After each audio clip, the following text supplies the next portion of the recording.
Hi, everyone. We are just hitting 2 o'clock, and I see there are a few who are still hopping in. So I'm going to give it about a few more seconds to let a few more people show up.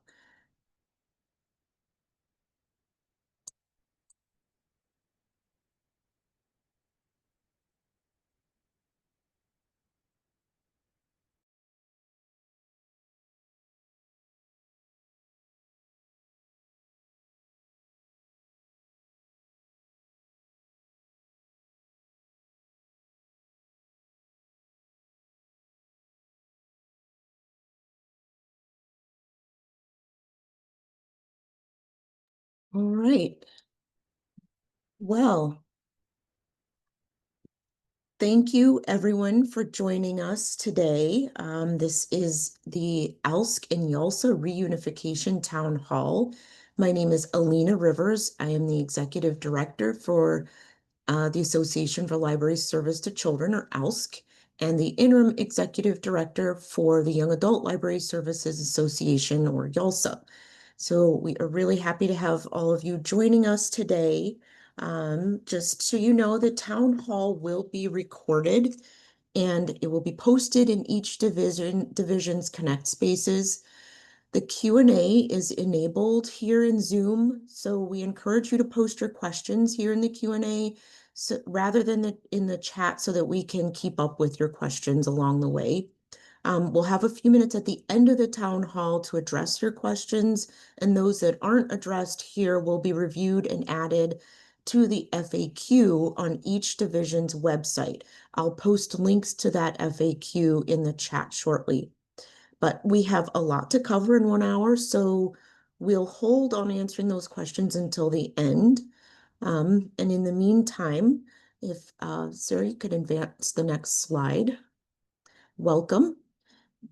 And one more, we'll advance to the purpose of our town hall. We are here to summarize the reunification work to date, share some next steps on the reunification work, and provide you all with an opportunity to ask questions.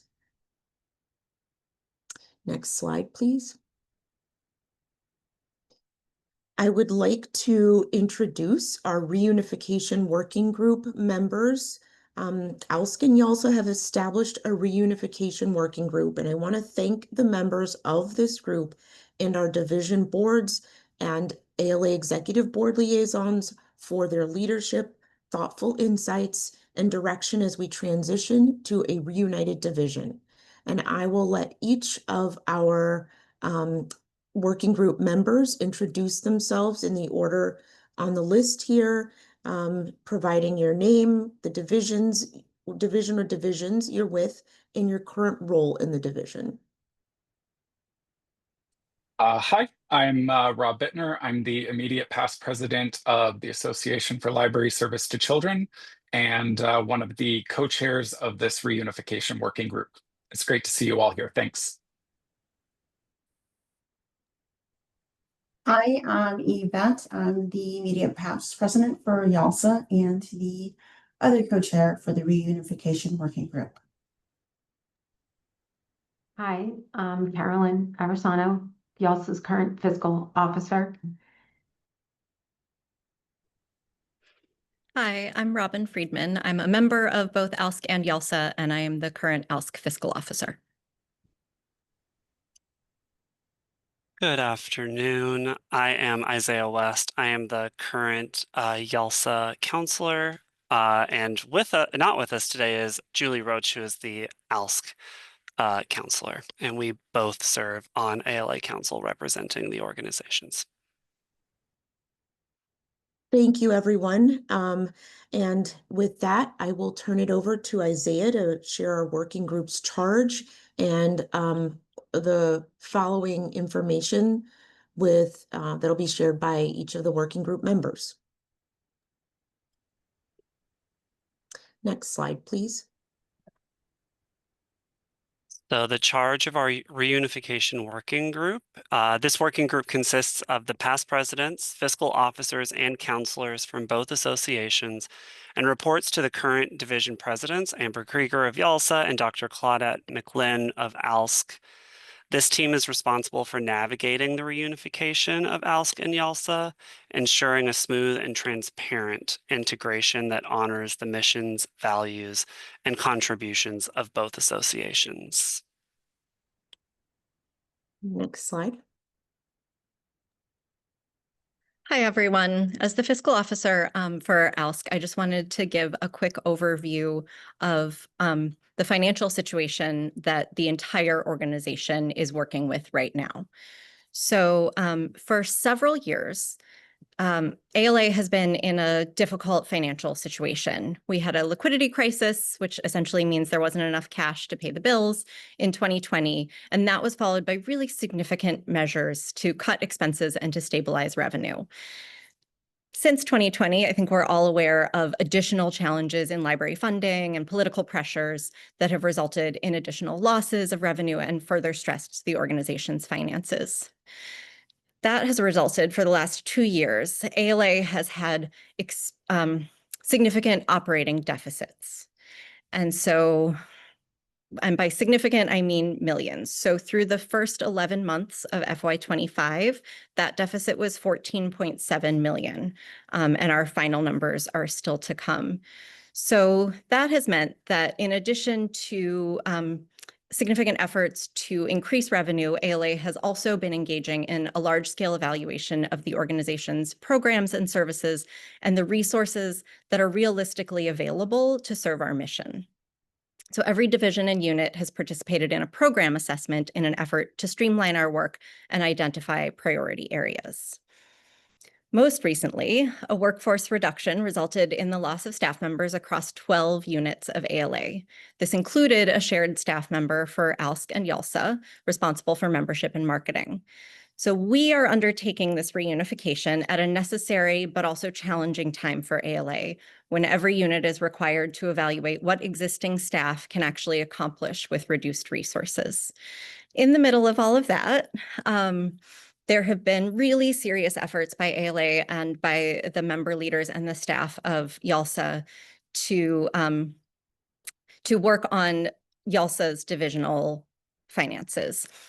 But YALSA has remained financially unsustainable, with 8 of the last 10 years resulting in operating deficits. So that's why we're at the stage that we are now, where reunification is our effort to find a home that is financially sustainable for all of the members.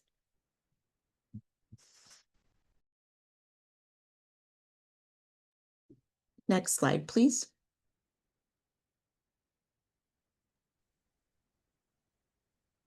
Hi, everybody. I'm going to give you just a quick recap of what we've done so far with the reunification. In early June, ALSC and YALSA members were notified of the proposal moving forward to council recommending that ALSC and YALSA reunite.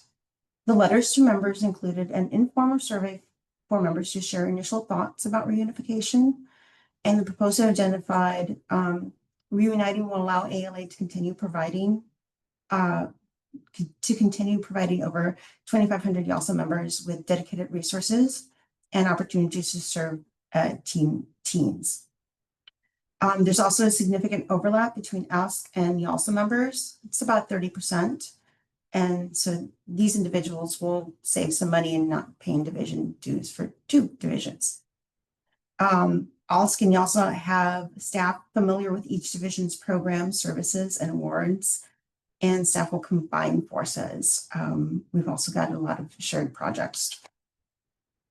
At the June 2025 annual conference, ALA Council voted to unify our divisions. The ALA bylaws require 2 consecutive votes for the approval, which were completed during annual conference. In July, the Reunification Working Group had its first meeting. And at the same time, ALA staff, that's staff members from both ALSC and YALSA, engaged in a program assessment focusing on committees and award programs, which was discussed at our division boards. This work was already kind of like underway, even though there's two projects happening at the same time. It's the ALA Forward and then the reunification as well. In September, there was a follow-up letter sent to ALSC and YALSA members, recapping the council votes and sharing next steps. The October reunification survey shared with both ALSC and YALSA members went out. That just recently closed. And that's an opportunity to seek more feedback from members on what members value about those divisions, what members hope to see with the reunification, what concerns members have about the reunification. And here to give us just go into some brief reviews is Rob. Rob, take it away. Thank you, Yvette. I think we can go to the next slide. Hi, everyone. So first of all, I just want to say welcome, everyone, and thank you so much to any of you and all of you for being here, and also for those of you who took part in the survey already. There will be other opportunities for feedback coming up in the future, so please don't feel that if you didn't have a chance, you're not going to have a chance. You will have many opportunities in the future to ask questions, like in today. We'll have a future town hall again in the spring as well. And then we'll have other opportunities for feedback in other ways over the next year. We received several hundred responses, which was fantastic to see. And we received a great spread of responses from ALSC members, YALSA members, and dual members. So we feel we got a really good idea of what it is that people are seeing as concerns and what it is they're looking forward to. So a couple of the major themes that came up, as many of you, I'm sure, could anticipate, were the awards and book lists for both of our divisions. As we know, there are a lot of very strong feelings about these awards and book lists. They do a lot of good in our respective sort of communities, in the work that we do, in getting children and teens engaged, and in keeping both of our divisions moving forward. So also, we know people really appreciate being a part of these committees. It's a chance for you to get involved, for you to share your own perspectives on literature, and for you to be able to make new connections with others that you may not normally get a chance to work with. And we definitely see that and understand that, and we want to make sure that continues going forward. So most like these committees, these book lists will be under as part of this evaluation, but we are keeping those at the forefront. They are very important, and we are not looking to get rid of them. So please, be excited for those opportunities in the future to get involved if you aren't already or haven't had a chance. Those opportunities will still be there in the future. So along with, other benefits, as Yvette mentioned, there will be dual members who now only have to pay one membership fee. So that is exciting news for a good number of folks. Approximately 30%, as was noted, are dual members. So yay, that is really good. But of course, as we know, with this entire process, with some of those benefits comes a number of concerns. And so this is an opportunity for me to just look at some of those concerns and give you a little bit of background and some additional information on how we're working at the moment to address those concerns. The number one concern, and it is not at all surprising, is the idea of potential loss of teen library services voices as YALSA dissolves. And knowing that going in within the proposal, there was already work being done to look at ways of mitigating that potential loss. And so I just want to, first of all, before I dive into that, I just want to jump into a couple of quick sort of general concerns that I also noted as I was going through the results that I can hopefully address quickly before jumping into those other specifics. And I apologize to Alina because these are notes that I put together after our last chat, but they're quick, I promise. So As Yvette noted in her recap, there was that vote at ALA Annual from ALA Council. And I had heard from a couple of folks and seen in a number of the responses that there were some people who were concerned that they didn't have a chance to participate in the vote. And so I just wanted to take this as a quick moment to clarify that neither of our divisions were doing individual votes on this process within our own sort of membership groups. So you did not miss any opportunity to vote on this. This was due to ALA bylaws, and the dissolution was in response to how those bylaws were structured. And so it was done at the ALA council level. And so I just wanted to put that note out there in case anyone was wondering about that. Also, just there was general concern within this about, who's leading the reunification, considerations of, well, if YALSA is dissolving and ALSC is not, how will that be considered? And so, as you saw, we have put together this reunification working group with equal representation from both YALSA and ALSC. We both report to our respective boards and our respective board presidents.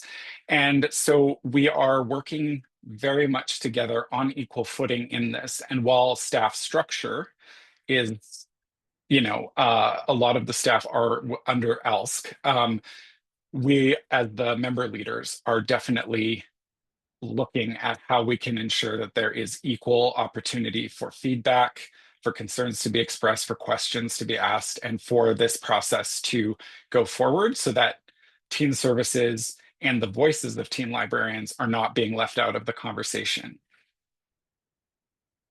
Also, thank you to everyone in the survey results who was excited about potential volunteer opportunities. We definitely appreciate that. And while we don't have any concrete volunteer opportunities right now, due to the fact that a lot of this work is being done rather quickly. A lot of it is staff driven, just due to the nature of how this process is working.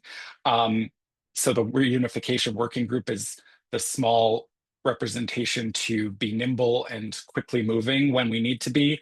But we really want to take this opportunity to A, thank you again for your feedback, and B, note that we are here to liaise with staff and with the boards of both divisions. So if you have questions or comments or concerns, you can reach out to your respective board presidents or those of us who are on the reunification working group, and we can direct those to the correct people and make sure that your concerns are heard, even outside of these town hall and survey opportunities. So now just to go back to the sort of general concerns about potential losing teen services voices, we are working really hard through this assessment that Carolyn will be addressing a bit more specifically after this, after I'm done. We are looking at a lot of opportunities for shared education opportunities, for shared programming moving forward through the existing committees at this time, and then through any restructuring. We are, again, I know it's hard sometimes to hear us say that we're doing this and not see quite yet the evidence of it, but I promise you we are working really hard to make this happen, and we do not want to see any loss of teen services, teen voices through this process. So just to give you an example of one of the ways that we're currently working on trying to ensure that there is representation and there is opportunity, is the upcoming ALSC National Institute next year. So as many of you know, these events take years to put together and to plan. And so we were unable to put this together from like the ground up. However, we have managed to get some stuff put together so that YALSA will be able to take part in meaningful ways. So the National Institute Task Force, along with ALSC and YALSA staff, collaborated on building in a teen services education track So we're able to secure space for a one-day in-person Teen Services Development Day the day before ALSC National Institute begins. And there's discounted registration for those who do want to continue on and stay for National Institute. So this is an effort to meet the needs of our members who are focused on teen services. So ALSC and YALSA are working to create this standalone conference with 2 keynotes and at least 3 education sessions with concurrent programming.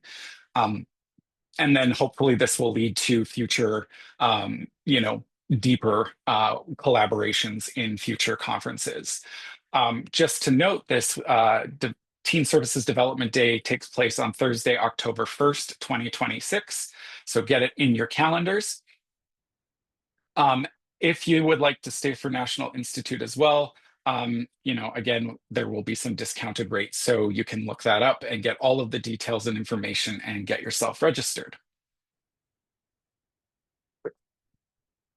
Additionally, the assessment of all programs, projects, committees, all of these initiatives are prioritized to invest in those that allow for a range of opportunities. So not just children, not just teens, but also those that focus on the needs of those in between. So we're looking at opportunities to ensure that there's programming and services and resources available for those who specialize in children's services and teen services, and where there's overlap.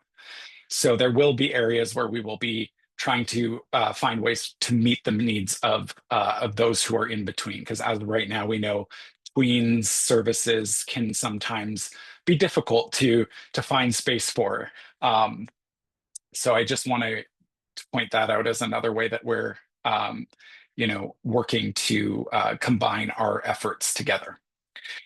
Now, lastly, there was a few questions about potential rebranding.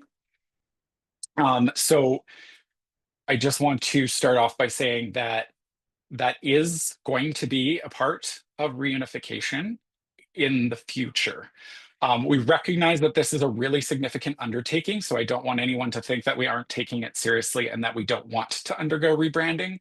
But since that division name will reflect the whole spectrum of the work that we are going to engage in as a reunified division, we don't want to take that on quickly or haphazardly. We want to make sure this is a very robust process. So this fiscal year that we're currently in, we're primarily dedicating to making sure that we have our priorities straight, that we're working together to ensure that we have similar priorities for the reunified division, and that there's a smooth transition across all of our program areas. Rebranding is a process that'll require member input, and because we are currently at the point where we're still 2 separate divisions, we feel that it would be better to engage in this once we are a reunified division and we have that full membership together as one. There's also significant staff time, budget planning, and that development of a division name that reflects that new mission and vision will require a significant number of resources as well.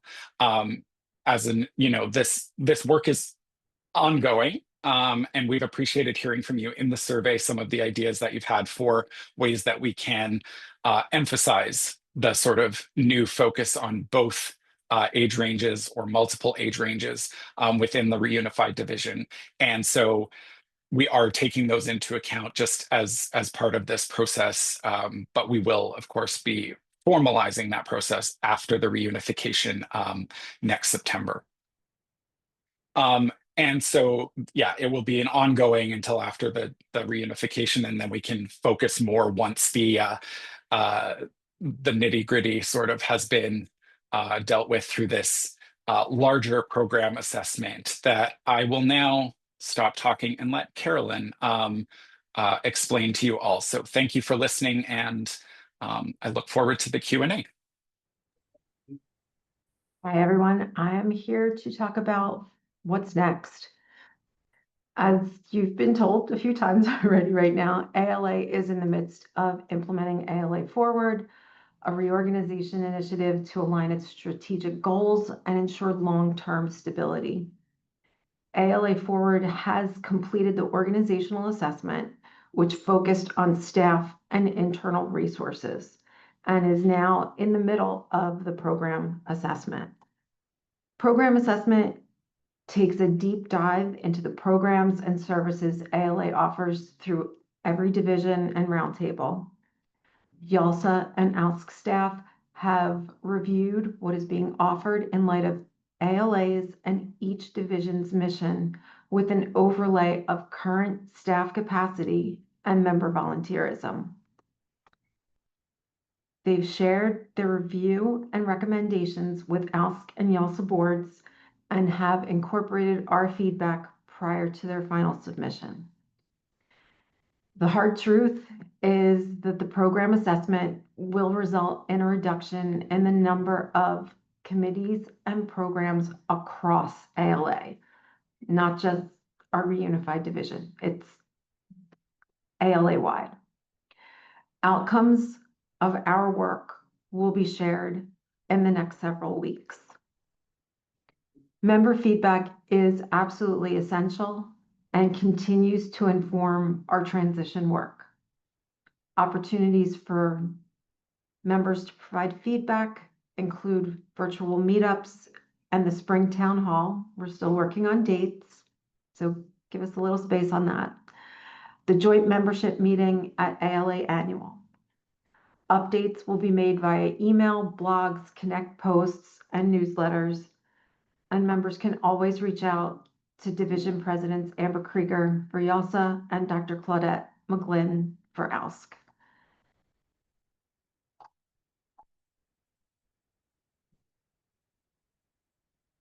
Next slide, please.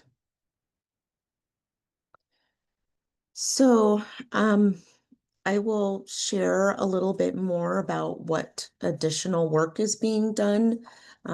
You've heard from the working group about several things that our members, as member leaders, are participating in areas where we will be looking for member feedback.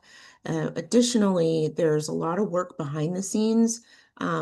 We have a transition to lead through with our membership staff to ensure that the database is up to date and ready to assume the new membership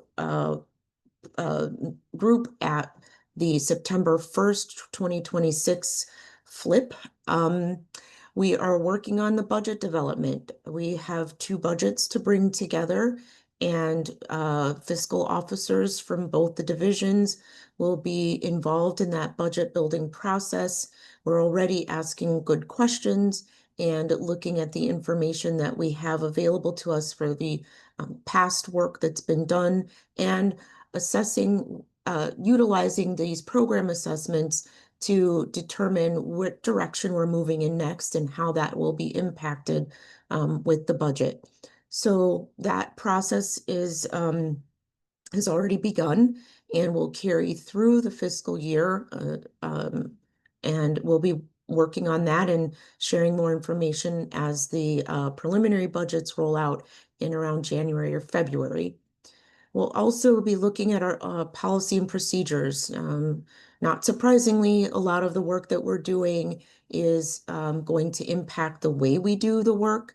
And we will want to make sure that things like our board orientations and the information that we share with our committees, staff liaisons, groups that work with our stakeholders, our stakeholder groups, that all of them are on the same page about what we're doing and how we're doing it as the year opens up next year with the reunited divisions.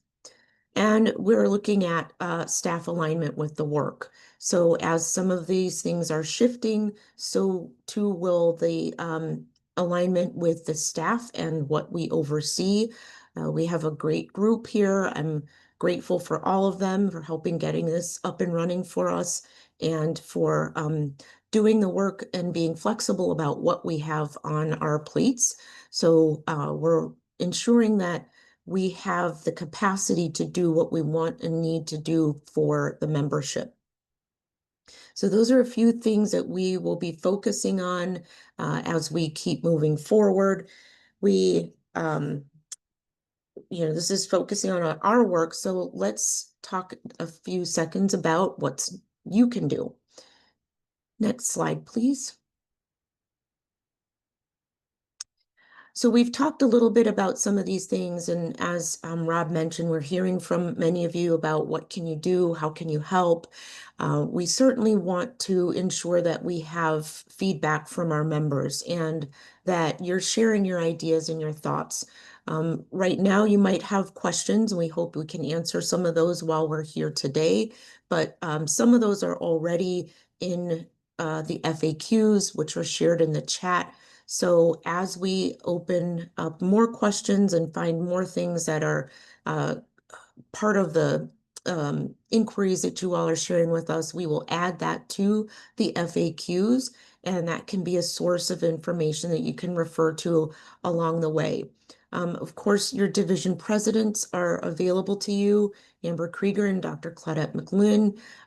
Both of them are actively involved in the work of the reunification, alongside that of our working group, and are willing and interested and able to take your questions. As we've mentioned, there'll be upcoming town halls, virtual meetups, membership meetings, and annual conference. We hope to have an array of opportunities, whether they be in person or virtual, for you to share your thoughts. This first survey was a great opportunity for us to hear from you and informed what we chose to highlight in this town hall, which are a lot of similar things that resonated for many of you across both divisions. And then we will be reaching out with our current committee members. Many of you will be asked to consider the new role of the committee after reunification. There are clearly places where there will be overlap in the work that we do with committees, and our committees will be engaging in opportunities to share some ideas on how that work can unfold as we start off our new fiscal year in September with the reunited work. So we hope that you take advantage of these opportunities, and that if you think of others that you think might help, please do share. And I think that brings us to the end of the information we have, and we can now open it up for questions. I am checking our Q&A. The first question, and I see one right now, is the program assessment in addition to the staff reduction ALA has already implemented? I can answer that question. The program assessment is essentially the work that ALA is doing across ALA that is having us refine the programs, the committees, the awards, all of the things that we do in a way that allows us to address our staff capacity. So it doesn't necessarily reflect other reductions in staffing, but it does reflect an alignment of the work that we are doing to meet the staffing capacity that we have. So for ALSC and YALSA, what that has really meant is looking at committees and awards. We are completing that process, and we will be moving on to other project areas. But for the most part, we are trying to align the work that makes the most sense for everyone. And a lot of that will be reflected in what you all are seeing as some opportunities that we should be focusing on. So we'll see a little bit of both the outcomes for the program assessment with our committee work and our awards, but also soon looking at other projects that we do. Thank you for that question. Feel free to use the Q&A. Are there any other questions that you'd like? I'll give another minute or two if anyone wants to add something.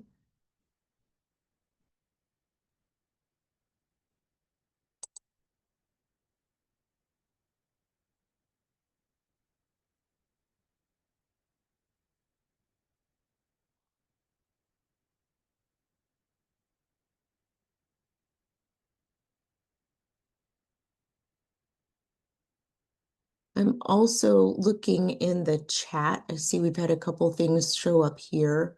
Thank you to the staff for responding to some of these. It looks like we've had questions about the award committees. And yes, we are taking some time to finalize that.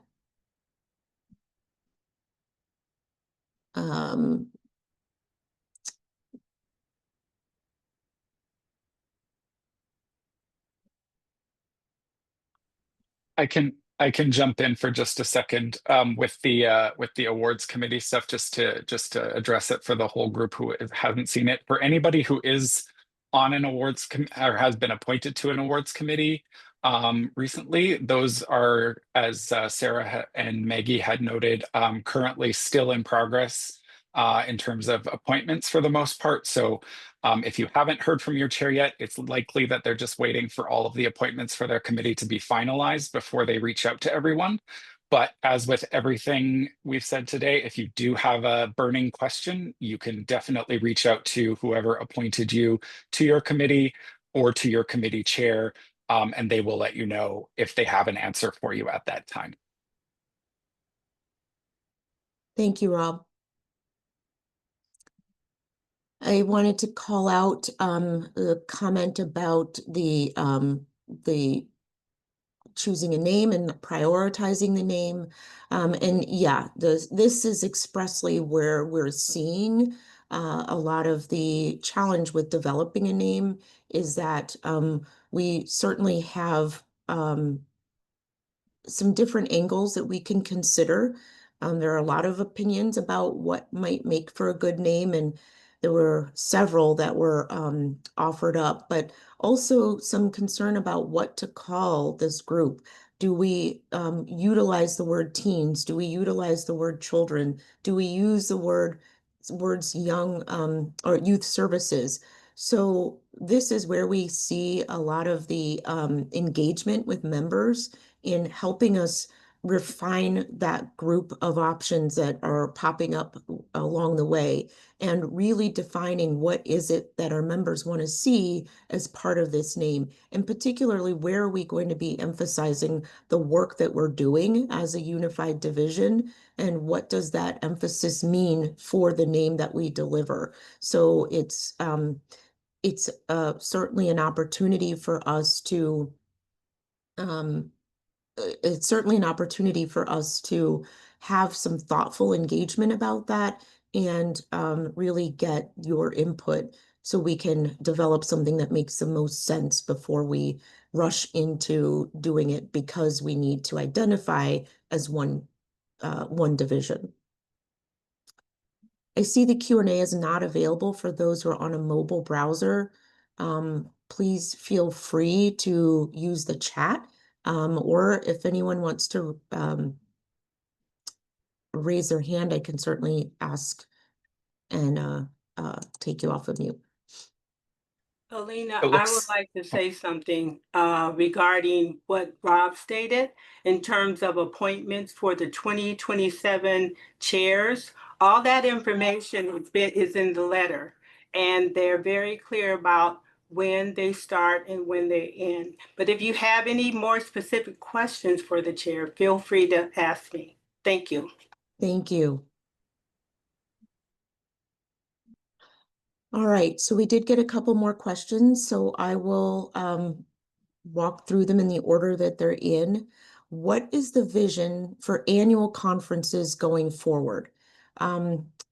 I can take that and I will say this, I suspect you're talking about ALA-wide annual conferences, and if that is the case, that's a question I think we would want to have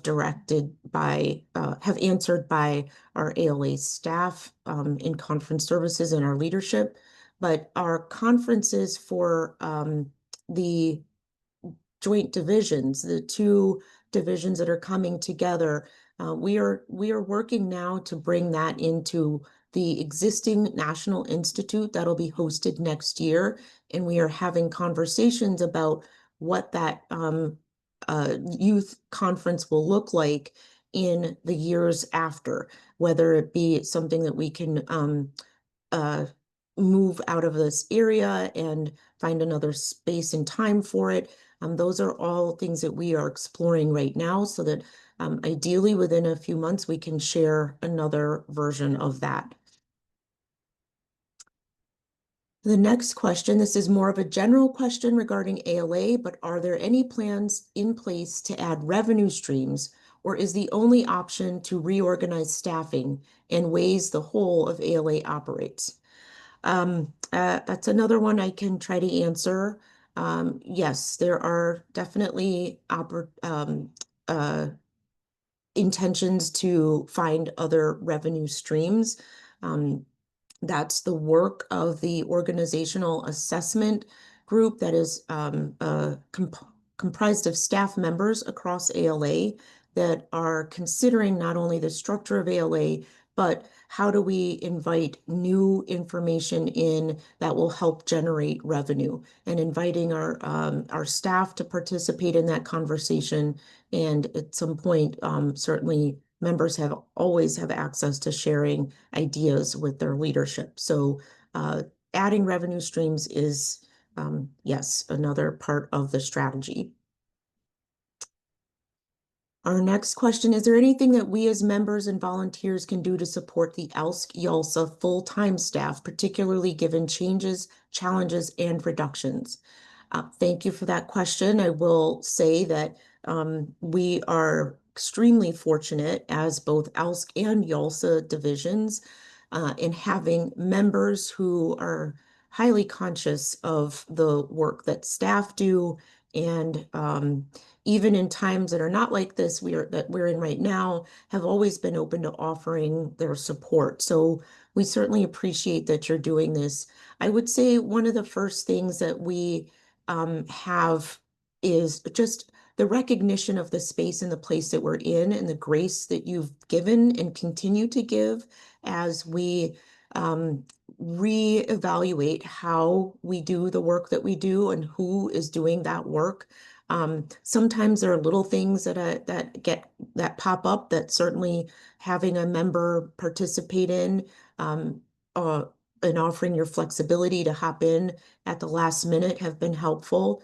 And as a group, I will certainly check in with our staff and see if there's anything in particular that we all could benefit from having your input or support in. Right now, it is really it's the grace that we're being given. And I think you've all been extremely patient about where we are and what we're doing, and have been open to providing your input and support. So we greatly appreciate that. I'm going to jump in here, Alina. We do have a question in the chat for someone who's unable to use the Q&A feature, and I want to make sure it does not get lost in discussion. The question is, one of my biggest concerns is the retention of YALSA records, especially online resources like the Hub. Is consideration being given to how archives of Connect conversations, websites, etc. will be integrated? Thank you, Sarah. And yeah, that's a great question. Yes, it is. It is another phase of the work that we're doing, so I couldn't speak to it specifically yet. But as we think about how we integrate or manage the information that are on both of the websites for these divisions, we are thinking about what does that mean for what we retain and how do we retain it. So those are questions that are going to be a part of that work as soon as we dive in more specifically on the website integration. So, and you've mentioned Connect and other places. We have a nice archive, and we have often taken pages and put them in the archive. So that is certainly a process that we will engage in as we integrate the information from both of these sources. The next question is, name change will involve money inevitably. Is there thought of slow rollout or one fell swoop? Thank you for that question, and I think that is to be determined. Essentially, this is a process, so it feels like a slow rollout, given that we have many things that we need to consider before the change is actually implemented. And that includes developing a comprehensive version of how we approach the name change. So, on the table is, to what degree do we engage in a very thorough process that could take quite a lot of time and money, or how swiftly can we move knowing that our members will have some contribution and some opportunity to be a part of the input and the feedback on that. So yes, we are taking into consideration what a budget might look like for that. And ideally, we will have a little bit more information to roll out in a few more weeks. And the final question I see is, if I'm a member of either organization when the merger occurs, will I need to renew my membership the day of, or will my ALA membership simply be changed accordingly? So if you are a member, and this is in our FAQs, and I would dare say it outlines it better than I might in this moment. But if you're a member of, for example, YALSA, when the merger occurs on September 1st, when we're reunified, that transition your membership will automatically transition into an ALSC membership. And at that point, it will likely be considered an ALSC membership until we have that name finalized and switched over. So there is a process for how we are anticipating addressing where each member position is just before we make the change. I can address this next question if you want, Alina. Yeah, thanks, Rob. So in terms of the transition and the upcoming elections, so this, because nothing is ever very simple when it comes to reunifications, we are working within our existing bylaws and the bylaws of ALA and all of those sorts of structures. So I just want to start by saying that. But currently, there are going to still be the two boards until next year. And there's not like co-presidents, there's still individual presidents of both divisions, and they will both exist fully until reunification occurs next year.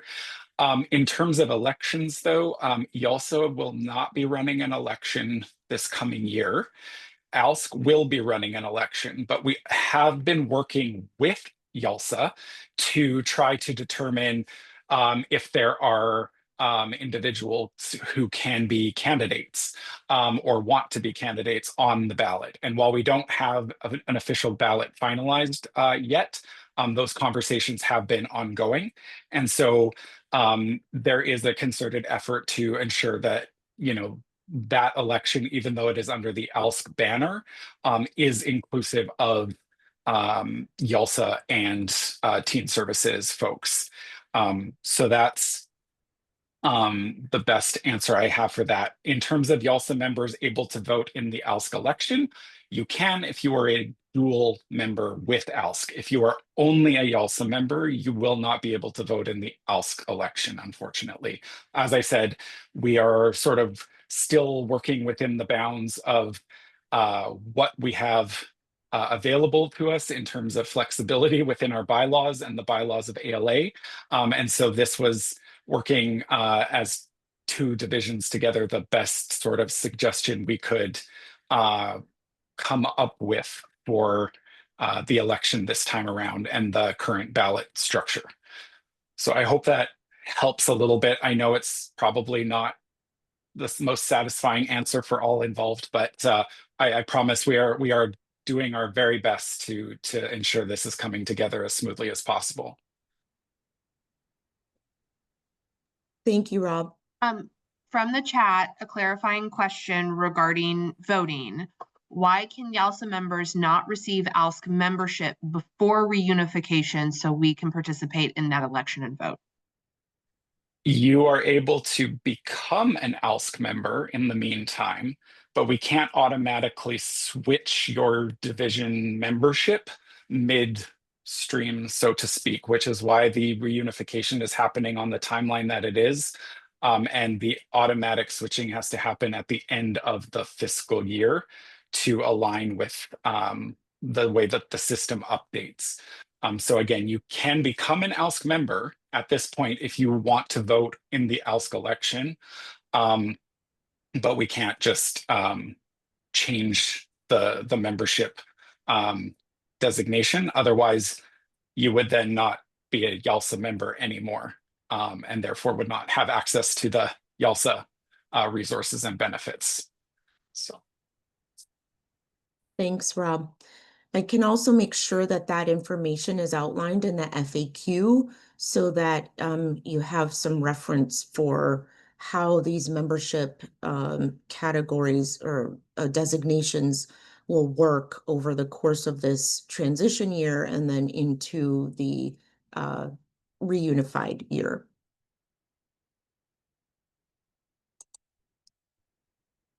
Okay, there's another question. Thanks. Thanks, Rob. No, I just because we were the election seems to be something that we've discussed a bit. And then the next question is, could the election be moved to when membership shift occurs? And again, that answer is we are not able to move any of those things because we're bound by the existing bylaws and policies within ALA and our two divisions. To try to simplify it as much as possible, it's just because of this transition year and the fact that both of our divisions exist simultaneously until that reunification, we still have to go by the way membership and access to those benefits, including elections, works currently. After the reunification, so for the 2027 election, all members of the reunified division will have the ability to put themselves forward for election or take part in the election. And that is also the timeline for when things like a reunified set of bylaws and things like that will be addressed and voted on by the unified membership. So we want to make sure that things like the bylaws, like future ballots and things like rebranding are all done by that fully unified membership from both divisions when they're together after this sort of messy transition year. Thank you.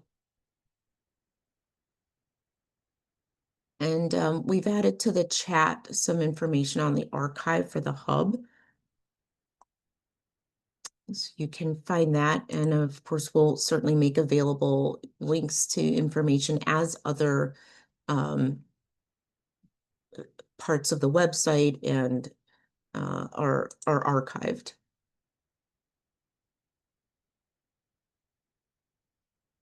We have a link in the chat as well about the election. Thank you.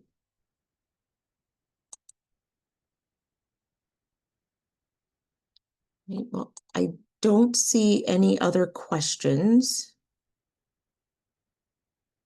These are all great ones. Thank you for asking, and we will keep notes so that we can add more to our FAQs and just make sure that that kind of information is being shared broadly as we continue to keep you all informed about the work of the reunification. If there are no more questions, I want to thank everyone for attending today's town hall. As you can see, as I've mentioned earlier, it's a recorded town hall, and we will post it on each division's Connect space within the next couple of days.